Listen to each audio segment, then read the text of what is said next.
First up, we have a story about the great Winston Churchill. Churchill couldn't have been more British. He even looked like the love child of Queen Victoria and a bulldog. For legal reasons, I've been asked to point out that Queen Victoria has never fucked a bulldog. Matt Richardson had a whopping 13 double gin and tonics for this one. Stand by for possibly our biggest pisshead yet. So, this is the story of a man called Winston Churchill, who was the only man in the UK Parliament who decided that standing up to Adolf Hitler was a good idea. So, World War I happened. World War I is horrific. We settle into a point where we're kind of recovering from the war. It's all good. We've got a Prime Minister that we like. He's called Neville Chamberlain, and he's having a great time. He's having a good shot at it. But things are kicking off in Germany. The Nazis are happening. That's terrifying. And Chamberlain goes, hey, guys, let's just let them get on with it, yeah? We've got our own shit going on. No one wants a fucking war. Who wants a war? Who wants a war? No one wants a war. Hitler, I promise you, hand on my heart, is going to be not a problem, OK? The only person who's going, mate, right? The Nazis are fucking dickheads. There's a bloke called Winston Churchill, who is, he's an MP in the Conservative Party, but he is the only person that is worried about what is going to happen in the future. Trust me, dudes, he's going to be a fucking knob end. We need to go in and absolutely ram them in the bumhole in war terms, and that's when we'll be safe. Chamberlain and his MPs ignored Churchill, and he went back to shagging pigs because they're MPs. The only people that thought he was an actual influential player in this was the German government and Adolf Hitler, right?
Winston Churchill.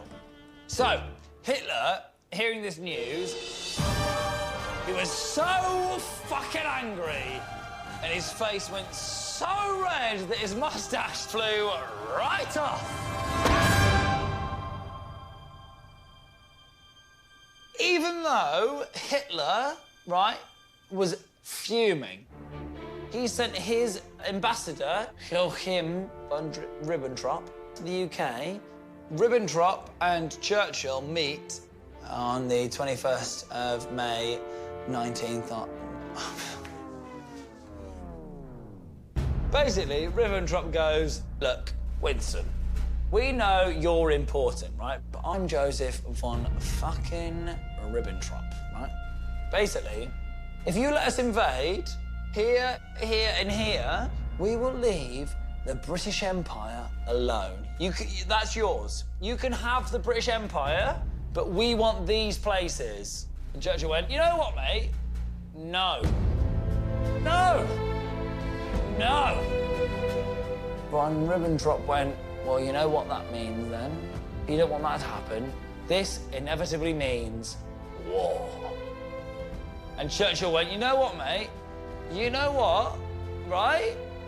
Bring it the fuck in, because we are prepared for a fucking war.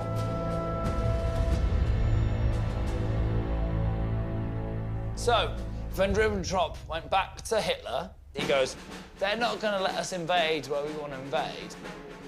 And Hitler went, no! No! This is what is happening. I am invading whenever I want to invade.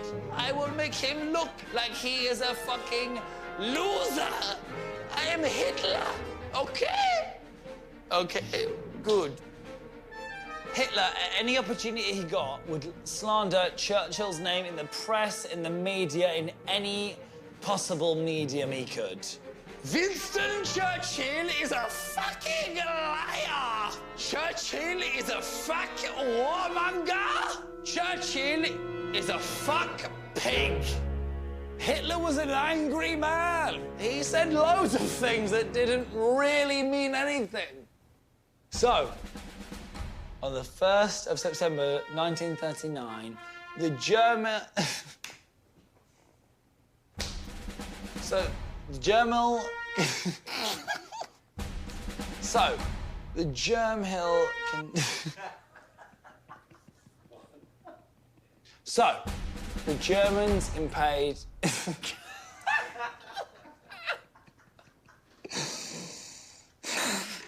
So, the Germans invade Poland, and it proves Churchill right that they are a bunch of absolute bastards. On the 1st of September 1939, World War II begins.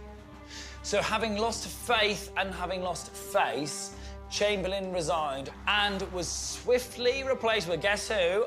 Oh, fucking Neville Churchill. He's not even called Neville, but Churchill. Of course. The cabinet, they're sceptical about the fact he wants to defend our whole country against the Nazis. So what he does is he does a speech. Churchill stands there and he goes, victory at all costs. Victory in spite of all terror. Victory in spite of all... Which the other MPs go absolutely fucking mental for. They're stood round going, this guy, right? This guy is our guy. This is the one that's gonna lead us to fucking victory. Meanwhile, Hitler starts his offensive on the Western Front that day. He loves it. He's going all over the place. He's going, shoot that person, right? Kill that person. Invade that country. Just let everybody die. It's perfect for Hitler. Churchill, he's won over the House of Commons. He still needs to convince the British public to go to war. They're not interested. They're going, oi, Churchill, I don't want to bury my second husband because in the last war, he got put in the ground, yeah? So please, no war. That'd be amazing for us lot, all right? And this is what he does, right? He now does what is known as one of the most British and most famous speeches of all time to the British public. And he says, we will fight them on the beaches. We will fight them in France. We will fight them in Starbucks. We will fight them on the beaches. We will fight them in Lidl. We will fight them in any means possible to make sure that the German people fight in their streets, and we will fight in ours. We will defend our island, and we will make sure we win the war. And you know what? The British people fucking loved it. So, the British went to war. We kicked the fucking shit out of the Nazis. We are fucking legends. World War II's Great Escape, the story of 200 men all crammed into the same tunnel. If you want to know more, ask your mum. Ed Gamble's in the hot seat for this one after 11 double gin and tonics and 7 double vodka Red Bulls. You'll notice he seems incredibly composed for the first bit, but keep watching. It's an absolute joy when he finally crumbles. So this is the story of the Great Escape. It is apparently the greatest escape that has ever happened. Hopefully you'll agree. The main guy we need to talk about, he's called Roger. He was a South African gentleman, and in 1942 was taken to Stalag Luft 3, which was a concentration camp, the third of its name. Roger Bushell was Big Daddy Escape. All right, everyone. Here comes Roger Bushell. Try keeping me in this place, even. I escaped from everything, if you don't mind. That's what he said when he arrived. I'd imagine they're cuffing him the whole time, and then he'd just be like, "Da-da! Put me in cuffs if you like, but I'll fucking escape." So he'd already been warned that it was his last chance. OK, you have tried to escape on 2 occasions before, but that's OK. This time, no. If you try to escape, we are going to be very angry Nazis. But Roger, he doesn't give a fuck. Or, oh, OK, I won't try and escape this time. I'll just make this my home. He doesn't care, does he? So Roger's in. When Roger arrives, the escape committee in the camp was a mess. They'd all lost focus, they'd all lost heart, so they need a leader. And he's like, right, I'm going to rally these guys. Gather round, gather round. I'm Roger Bushell. We're going to escape from this fucking place. A bit rude. Why would you throw fucking into that? I've come up with a plan. We are going to get 200 people out to escape. People were like, what are you talking about, mate? That's never going to happen. But Roger was like, don't laugh at me, man. People laughed at Jesus. Someone at the back went, all right, well then, mate, tell us about your new ideas. OK, 3 tunnels. He'd come up with 3 tunnels. Escape cubed. And everyone went, ooh. There was a little bubble of noise. We went, ooh, like that. Someone went, tell us more. OK, I'll tell you more. Right, I've got 3 tunnels. One of them's called Tom, one of them's called Dick, and one of them's called Harry, which is like normal English names. So you can say whatever you want. It's like, what were you doing last night? Oh, I was really deep inside Tom last night. I was chipping away at Harry's dirt. Whether the guys would be like, oh, I don't want to hear about that.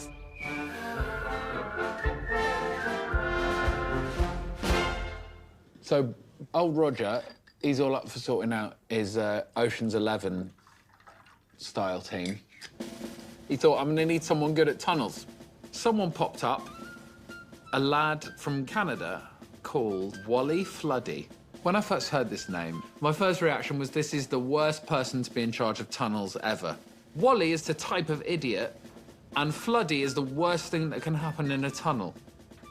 That is the same as Plonker collapsed. But he claims he was good with a spade. And Roger Bushell, he was like, OK, despite your name, I will trust you. Can you dig it? And... and he says, yes, I can. So what they really need to sort out is when they're on the other side of the tunnel, what's going to happen? They need civilian clothes. They're going to need the documents. How are they going to get those? Now, apparently, there were a lot of anti-Nazi guards in there. So you're looking for the lad with the skull cap on.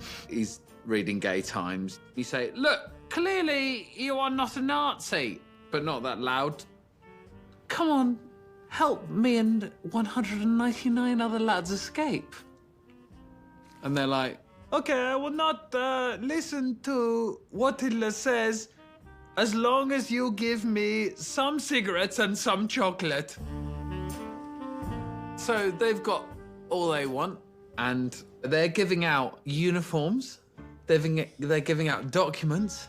Your old lads from the escape committee, they've got everything they need to get out. And there were people digging all of the time. Dig, dig, dig, dig, dig, dig, dig. The old Nazi lads, every one of them's got 6 or 7 fags in their mouth. All the lips are covered in chocolate. The main boss, Colonel Freddy, he's looking around going, oh, something's going on here. I think someone might might be trying to escape, in his porn voice. Eventually, they discovered a tunnel. So it was Tom, Dick, and Harry. They found Tom. They were all smug, the Germans. Colonel Freddy was like, oh, you look like idiots now. You're in our prison, and we have found your tunnel. But the thing is, they had 2 more tunnels, so they had a backup.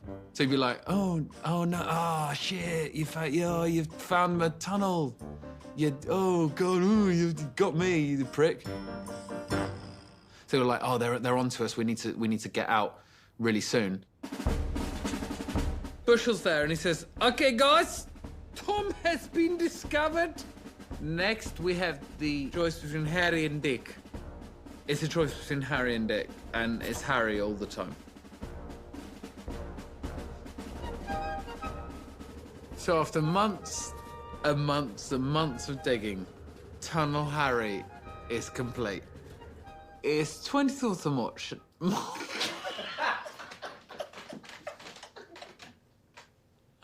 It's the 24th of March, 1944, and the escape is on.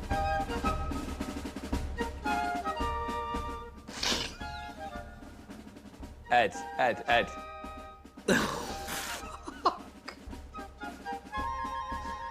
Literally all don't sit there silent. Right. No. Fuck off, Tom. Like, this is what makes me angry, that you all sit there, like, quiet watching, like, oh, what's happened to Ed? You all met me in a bar earlier. Oh, we'll all be quiet. This is like a Serbian film. It's the 24th of March, 1944. There's 200 men, all built up in Tunnel Harry. And I get to the end of the Tunnel Harry, and the tunnel is frozen. We're bashing against the end, and it's all frozen up. We're all breathing against the tunnel, and we're all going... And that's the only hot way to get out of the tunnel, doing all hot breath.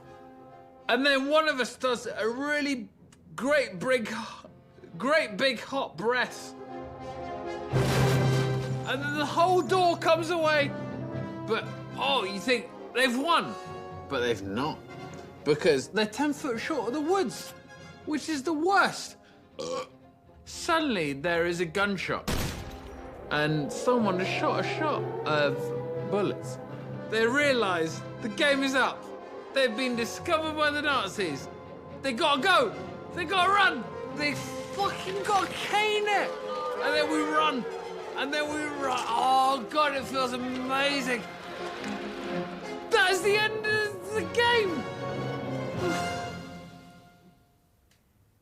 In total, 76 men had escaped. Out of 200.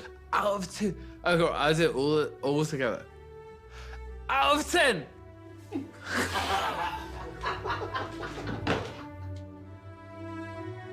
So, Ed, this is all I need from you at the end. Ed, was it a great escape? Yes. Because only 3 of them died. No, only 3 of them made it. Fuck you, only 3 of them died. In actual fact, in realistic fact, only 3 men escaped. The rest were either captured or killed. I have to say, you have to call it the pretty average escape, not the great escapes or the moderate escapes. Fuck you, Nazis. Who said that? Hitler. Operation Mincemeat, a tale that combines young British men, a trip to Greece and a bottle of amaretto. But for once, doesn't end with chlamydia. Here's Miles Jupp after said bottle of amaretto and 3 Bloody Marys. Tomato juice and amaretto. Hello. This is the story of Operation Mincemeat, a ludicrous scheme enacted by our Secret Service in the Second World War to hoodwink the Nazis. 1943. The war is raging. Has been for 4 years. We thought that we could sort of demolish them pretty quickly. But they're doing all right, the Nazis. They've occupied lots of Europe. So the key, they decided, the head honchos, decided that the thing they needed to do most was attack to get Sicily. Sicily, enormous strategic importance. But the thing is, that's very predictable. And Churchill, he says, we can only win the war by getting hold of Sicily. They have Sicily, we need Sicily. We want them to think that we don't like Sicily. If anyone says to you, you're thinking of attacking Sicily, no, do a thing. Do a thing. And he had a very winning way, I think, actually, with words. So he said to people, sort this out. And in particular, there's two guys that work for the Secret Service. You've got Charles Chumley, who used to introduce himself to people by spelling out his surname. He'd go, hello, Charles Chumley, Cholmondely, Chumley. And you've got another guy, Ewan Montague. And Chumley and Montague, they turn to each other and they say, we've got to do something. Montague says, why don't we make love?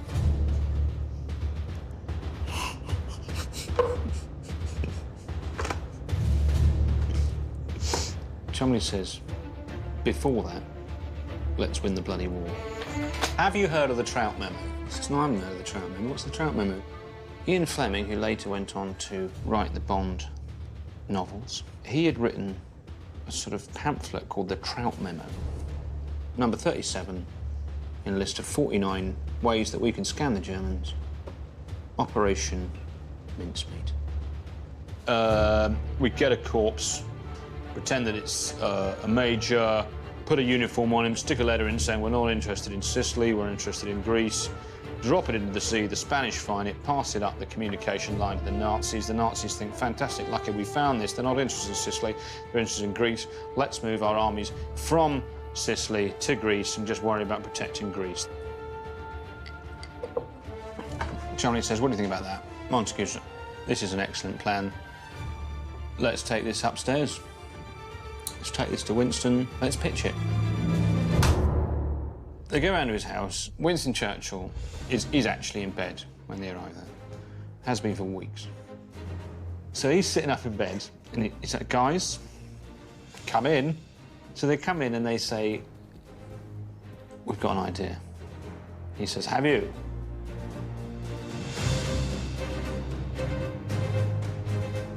Shoot. And they outlined to him what is number 28 on the Trout Memo, Operation Mincemeat. Guys, it's a mad idea, but I think it's going to work. I'm in. And Chumley says, well, that is absolutely smashing. And Winston Churchill says to them, before you go, do you want to play a little game? And they say, well, why not? And Winston Churchill says, I want you to guess if I'm wearing pyjama bottoms or not. Chumley says, I reckon you probably are. Montague says, I reckon you're not. Anyway, Winston Churchill jumps out of bed, Montague's right, and he gives him an orange as a surprise.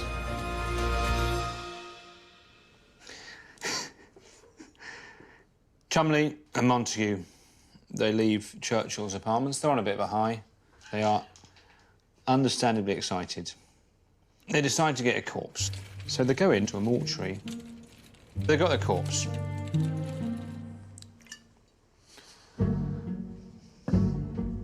Fucking hell. The corpse is called Glenn Dore Michael. They say, right, now we need to invent a kind of identity for this corpse. They come up with the name Major William Martin. Now, a major needs proper underwear. And they're like, well, you're not having mine. I draw the line at me wearing sort of battered old kecks and this corpse having the good stuff. So they rang up the Pant Archive in Oxford. And when the phone rang at the Pant Archive in Oxford, they were fucking amazed.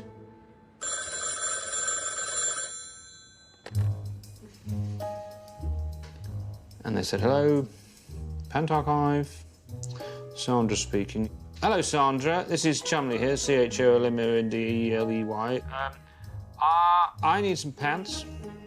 you've got pants. Let's try and work something out. 32-inch waist. Look like I've just fallen out of a plane.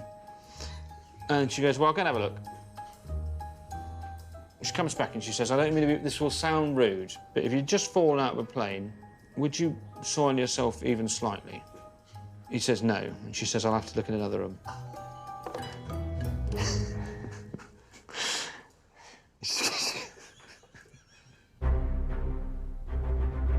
So they've got the pants, they've got the uniform on, pockets are all dressed, and then they need to put his boots on, but can they get the boots on? Can they buggery? He's basically sort of frozen solid, and they realise they're going to have to effectively thaw him out. That is a dreadful afternoon. It's all ready. He's got his backstory, he's got his documentation. They drop him into the sea. And their sources tell them that very soon afterwards, the body is picked up by a Spanish boat. It's all happening. They've got him, they've got him, they've got him. We've dropped him, they've picked him up. It's all happening. Phone rings, everyone goes, oh. Hello, this is the War Room. Hi, is this Spain speaking? We have found the body. It looks like one of you guys. Do you want it back? This is absolutely not what they want to hear. I think you've been put through to the wrong department. We don't handle corpses in this department. Is there any way that you can dispose of the corpse yourself? And the Spanish person said, well, I don't know, it's yours, it's got your name on it, it's got your uniform on it. I've not looked in the pockets, but I imagine they're full of interesting information. And he's like, oh.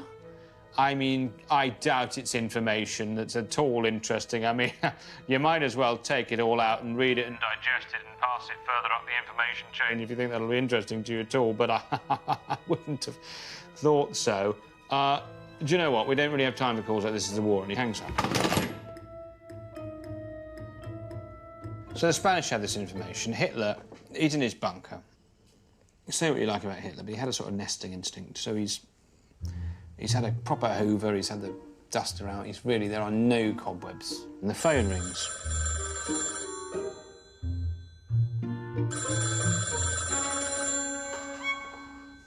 Oh, I'll get it, he says. So they've got quite a kind of passive-aggressive relationship, him and Ava, although she is doing fuck all to help. Hi, Hitler speaking. Hello, Hitler. It's me, Juan. You would like to know that the British people and their chums, they don't like Sicily, they like Greece. This is... I can't do anything about it now, but I'm cleaning, but in half an hour I will action something. Puts the phone down. He finishes his cleaning, man of his word, whatever else you think about him. Half an hour later, Hitler rings someone else and gives the instructions. Right, we're gonna move our troops out of Sicily and put them into Greece. This is not what the British are expecting, but this is what we should do. Churchill, absolutely delighted. As a result of Operation Mincemeat, Sicily was left wide open. The Allied forces took it back. Once we had a strategical stronghold like that, it was only a matter of time, in fact 2 years, before the war was won for us. Montague, Cholmondeley, quite rightly honoured by Churchill. Glendear Michael, however, his corpse was returned to Britain. He was buried with full military honours. And Cholmondeley and Montague could go back to their place and get on with what they'd wanted to do 2 years previously. Start a bloody sex fire.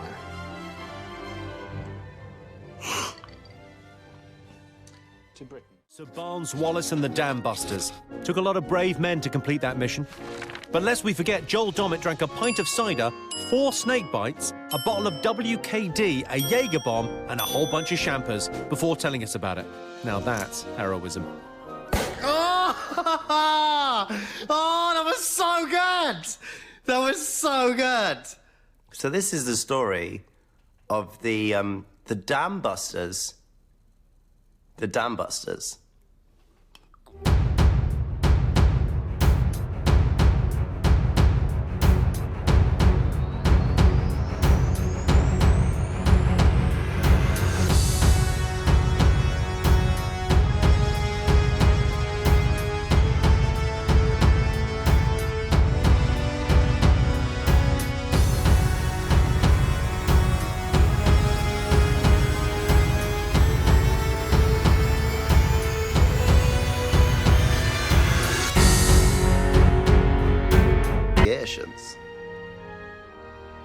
Barnes Wallis went to the library, which is basically that's what the internet used to be.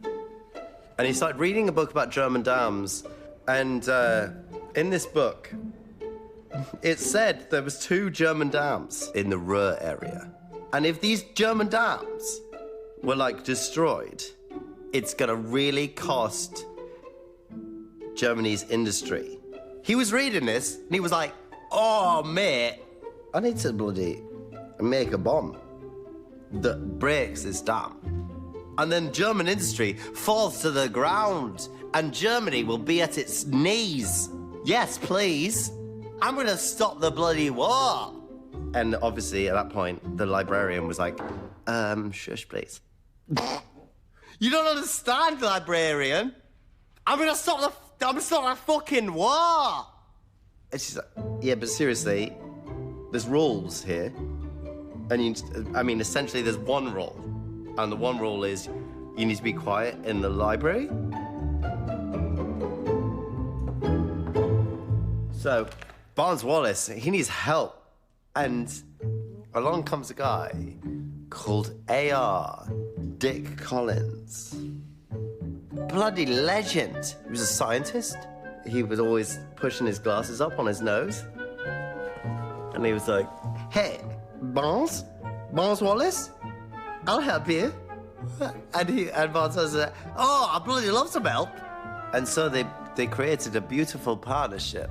Dick Collins was like, how upon the earth can you get a bomb to hit the dam? The dam, it has a torpedo net. Torpedo net means they can't go under the water, mate. They can't go under the water. They need to go over the water somehow. How do they do that? And he thought to himself, he was like, hey, I remember back in day, I used to skim stones upon the sea. What about if I did that with a bomb? If I would, like, throw a bomb and with skimmer, destroy the entire of German industry. I'm gonna try this. Dick was like, I'm bloody well up for this stuff.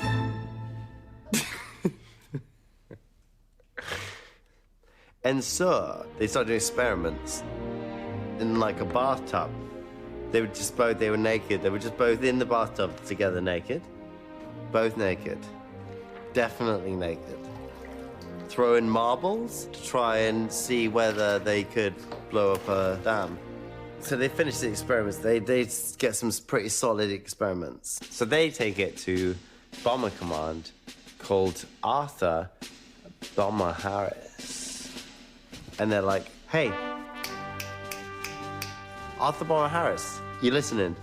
I've got a bouncing bomb that's gonna end the war. Harris is like, no, like, I've heard these bad ideas before. Get out right now. I've heard it. I've heard the gay bomb. That's something that someone said. The gay bomb. What happens is that you drop the bomb, and it drops an aphrodisiac, and it makes all men love other men. And then they can't fight because they just want to like bum each other. I've heard the bat bomb. The bat bomb is that you put a bomb on a bat. Third idea, shit bomb. You drop the bomb and it makes everyone smell of shit. And then everyone, once they're smelling of shit, the morale is so bad because everyone's like, mate, you smell of shit. Come on, I promise you, this is not a bad idea. This is not a shit or a bat or a gay. I want to just bounce some shit into a dam, man. Like, simple, yo. Harris is like, all right, I'll give you 12 weeks to make this happen. What? 12 weeks time? That is like 3 times 4 weeks. Okay, I will try my best to get a bomb ready for that time. Oh, when does this champagne end? So, Wallace works around the clock to get the bomb ready. 16th of May, 1943. It's the day of the raids, guys. So Harris and Wallace have just gathered all of the pilots for a mission. There's this guy called Guy Gibson. He's the main pilot on the mission. Guy Gibson is like, everyone explain to me what's gonna go on in this mission. Wallace says, you need to fly at 60 feet, which is lower than anyone has ever flown. And then we're gonna drop a bomb and it's gonna skim across the water. It's gonna hit dam. And Guy Gibson's like, mate, you are speaking some sort of witchcraft. Me and all of my squadron, we're gonna die. We're gonna die, mate. I'm really scared. I'm not gonna be able to make love to my wife again. So, they have to do it. All of the aircraft, they have to scramble towards Germany. So far away. Harris and Wallace, they go to a bunker together. They're listening to everything that Guy Gibson is doing via Morse code. I mean, it's very tense. First plane, shot down. Oh no. Harris is devastated. Devastated. Second plane. It's a power line. Goes down. Oh my god. Third plane. Technical difficulties. Turns back, third plane. Fourth plane. Comes up. A fourth plane.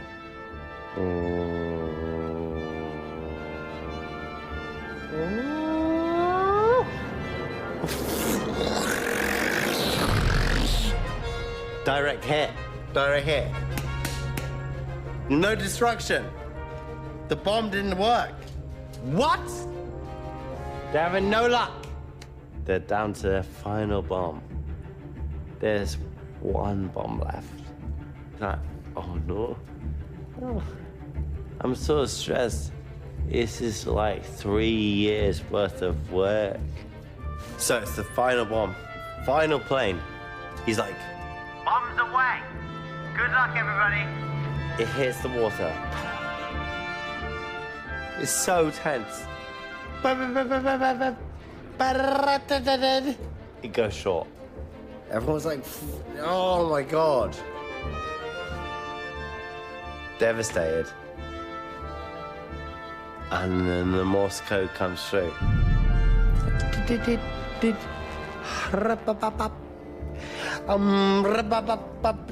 And then Wallace turns to Harris and he's like, what does that just say? Tell me. And then Harris goes, oh my god. Oh! Ah! The bomb worked! Oh my god, I'm so happy right now. The damage that the fourth plane did destroys the wall. And the wall falls apart and everyone goes mental. I'm so happy. I'm so happy that I've won the war. And Barnes Wallace just went down in history. Like, history. Like, we have beat those Nazis.